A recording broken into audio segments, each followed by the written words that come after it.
Alright, good morning mga kahunghong. So ang oras natin ngayon is mga around 9:30 in the morning. I-drop off ko na ngayon si Gian. Ang tagal akong walang upload mga kahunghong kasi naging busy tayo na past few weeks. So dito ngayon ako sa Calamba para magparehistro nitong BTIS na Honda. So nakakuha na tayo sa standard ng TPL, third party liability. Yes, nakakuha na ng dito sa TNBS ba yan ng Calamba City. And diretso tayo ng Canlubang para hindi tayo na requirements for transfer of ownership. Okay mga kahunghong ha. See you later mga kahunghong. Good morning. 900. 900. Shout out. TNBS sir. Okay. Sabi kinatawa. Oh, tama nang sabi ka. Bill. Meron din, meron. Kaya lang tomorrow or day after. Yeah. Makikita ko na rin tama. Hello, hello.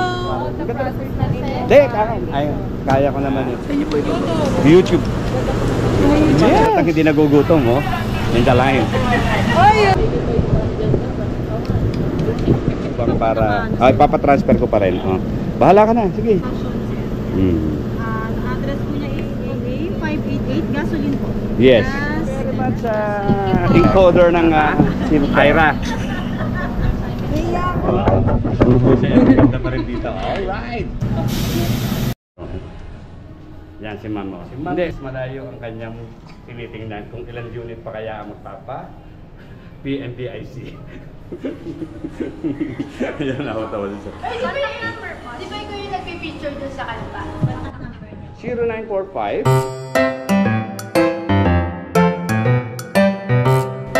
I can send the sticker but not cash on. Sa black.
Destination here.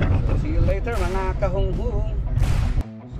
Alright, so hindi mga kailangan na requirement for motor vehicle clearance. Yan. Alright, so wala. See you later again mga kahunghong.